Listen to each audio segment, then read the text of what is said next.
bem? Glória a Deus, graças a Deus. Islane, muito prazer ter você aqui na nossa...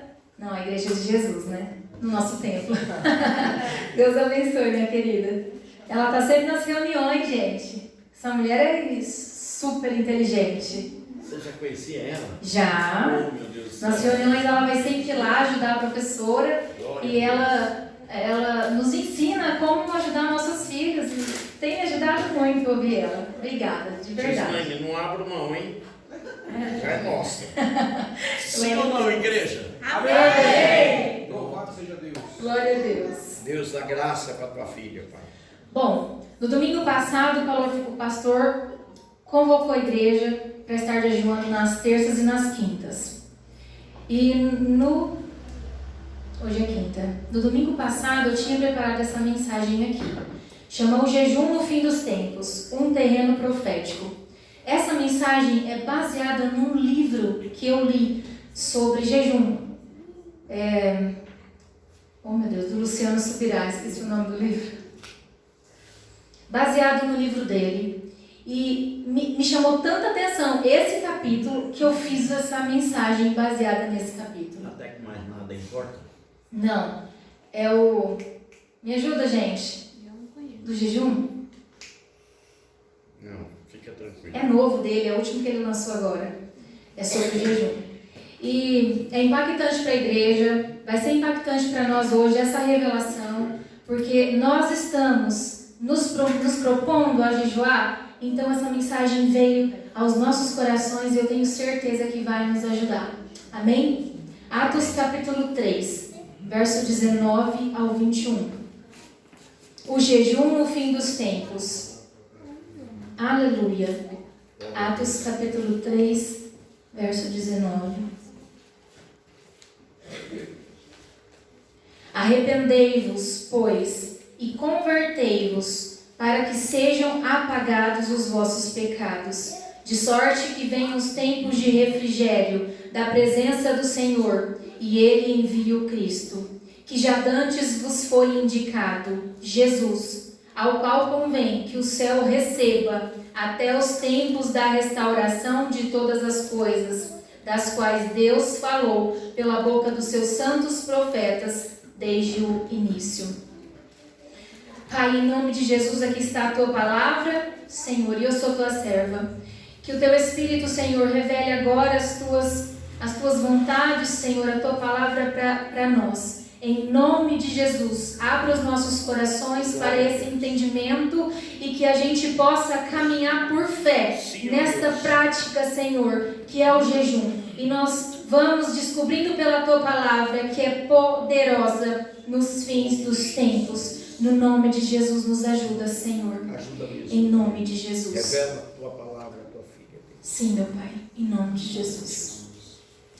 Uma das características que antecederá o glorioso retorno do nosso Senhor Jesus é a restauração. O versículo diz. No texto lido, o apóstolo pregava arrependimento e conversão para que viessem então os tempos de refrigério. Então ele muda o foco agora e ele começa dizendo: e envie ele o Cristo. Ele estava pregando arrependimento, pregando conversão, agora ele foca para o fim dos tempos. E ele diz: envie ele o Cristo. Quando o profeta diz envie, ele está falando de um retorno de Cristo, porque Cristo já havia vindo. Nós lemos o texto em Atos capítulo 3. Sabemos que em Atos capítulo 2 houve o Pentecostes. Sabemos que o Pentecostes aconteceu 10 dias depois que o Senhor subiu aos céus novamente. Então nós sabemos que aqui o Senhor já tinha vindo, morrido, ressuscitado, andado 40 dias nessa terra conversando com os discípulos, ministrando. Então ele subiu aos céus. Passa 10 dias, acontece o acontecimento, dia que ficou marcado, chamado dia de Pentecostes, que está em Atos capítulo 2. Então no versículo 3, o profeta, que é aqui Pedro, relata isso aqui. E ele diz, então, quando ele fala, e envie ele o Cristo, ele está falando, arrependei-vos, convertei-vos, para que sejam apagados os vossos pecados, e que venha tempos de refrigério. Então ele diz, e envie ele o Cristo. Ele está falando, então retorne o Cristo. É um regresso de Cristo. Amém, igreja? Cristo já tinha vindo, então ele está falando de um retorno. E ele diz que o céu o receba até o tempo de restauração de todas as coisas. Então aqui nós entendemos que Deus enviará novamente o seu Filho. No entanto, isso não acontecerá até o tempo de restauração de todas as coisas. Até o tempo de restauração, Cristo não vai retornar à terra. Quando ele diz até, ele está falando de um tempo de permanência de Jesus com o Pai, antes da sua segunda vinda. Amém? E o seu retorno não poderá acontecer antes desse tempo de restauração. Então os céus estão retendo o Senhor Jesus até que o tempo de restauração aconteça. E quando a palavra diz que o céu receba até o tempo da restauração, a palavra receba é do grego deixomai, que significa levar consigo ou segurar. A versão deste versículo na Bíblia de Jerusalém, que é outra tradução, diz assim: a quem o céu deve acolher até que. Está falando de Jesus. O céu deve acolher o Senhor até que aconteçam algumas coisas.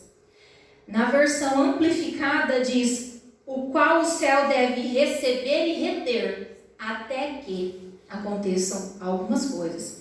A nova versão internacional, a NVI, diz assim: é necessário que ele permaneça no céu até que. Até que. O céu o recebeu e o céu não irá devolvê-lo até que algumas coisas se cumpram primeiro. Quais coisas? O tempo de restauração de todas as coisas. Que coisas são essas? Todas e qualquer coisa sem exceção? Não. O versículo termina dizendo: até o tempo de restauração de todas as coisas, das quais Deus falou através da boca dos seus santos profetas desde a antiguidade ou desde o início. As profecias foram anunciadas com a intenção de revelar o que iria acontecer antes do retorno da segunda vinda de Cristo. Amém? Amém.